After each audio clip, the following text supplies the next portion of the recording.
प्रभु का आयुष्य काल अल्प होता है, लेकिन प्रभु के शासन का आयुष्य काल बहुत बड़ा।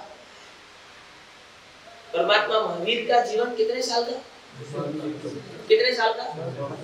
72, 72 इयर्स।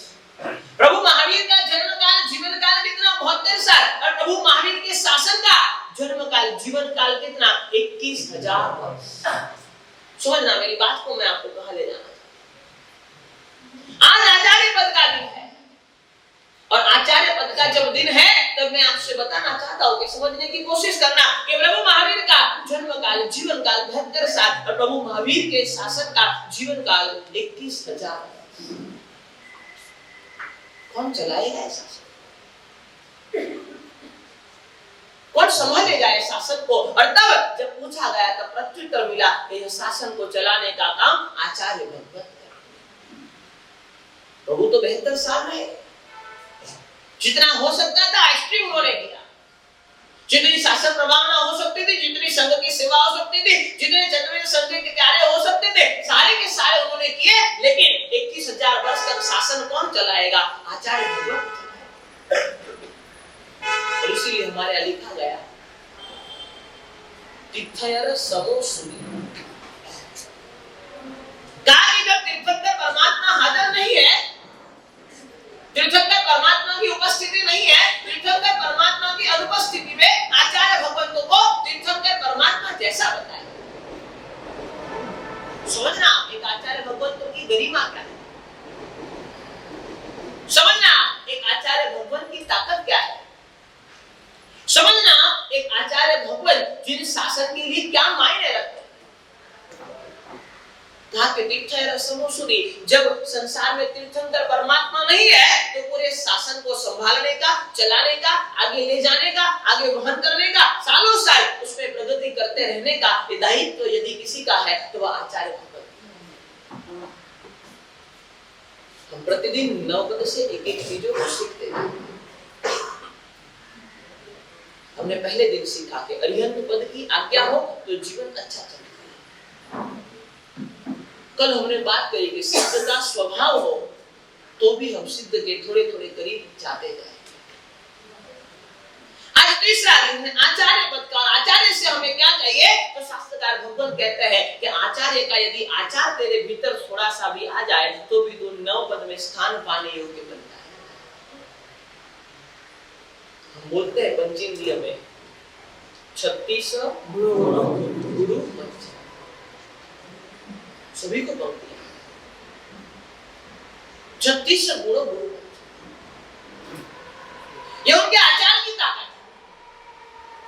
क्यों हम आचार्य भगवंतों के पास जाके वंदना करते? क्यों शासन का कोई प्रश्न उठता है तो आचार्य भगवंतों के पास जाते? क्यों समाज में कोई तकलीफ होती है तो आचार्य भगवान के पास जाते? क्यों संघ में कोई हानि होती है, परेशानी आती है तो आचार्य भगवान के पास जाते? क्योंकि उनके पास वो ताकत है शासन को संभालने की, शासन को आगे चलाने की, और शासन को आगे बढ़ाते बढ़ाते एक टोच पर पहुंचाने, एक शिखर तक पहुंचाने की ताकत आचार्य भगवान।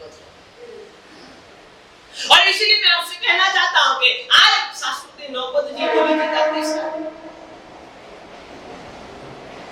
आज जब होली जी का तीसरा दिन है, आचार्य पद की आराधना है, तो मैं समझ लेना है कि आचार्य से क्या चाहिए? आचार्य से आचार चाहिए। थोड़े से भी आचार्य यदि हमारे जीवन में है तो समझना हम आचार्य पद की ओर 1 कदम, 2 कदम, 3 कदम आगे बढ़ सकते हैं। और आचार संपन्नता यदि आपके जीवन में नहीं है तो आप कभी भी आगे नहीं बढ़ पाएंगे। 9 पद में स्थान प्राप्त करना हो, धर्म में स्थान प्राप्त करना हो, आध्यात्मिक जीवन में आपका स्थान बनाना हो, निश्चित तौर पर आपके जीवन में कुछ न कुछ आचार संपन्नता चाहिए। मैं कहता हूं कई बार ये देश संविधान से चलता है, मन मुताबिक नहीं चलता।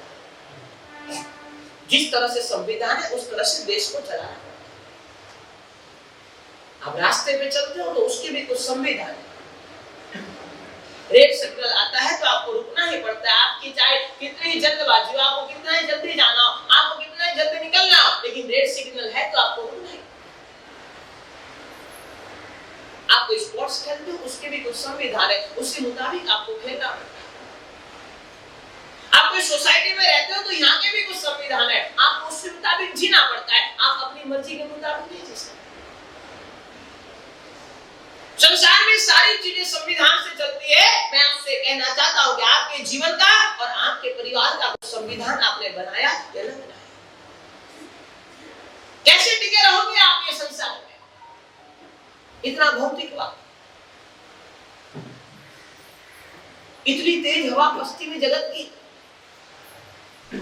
सारे के सारे सिद्धांतों को तहस नहस कर देंगे, सारी की सारी बातों को खत्म कर देंगे। यदि बचना है तो रास्ता एक ही है। आज आचार्य पद से एक बोध लेना, आचार्य पद से एक संदेश लेना। बचना है तो एक ही रास्ता है, जीवन में संविधान बनाना पड़ेगा, घर में संविधान बनाना पड़ेगा। उसके बिना ना आप बच पाओगे ना आपका घर बच पाएगा।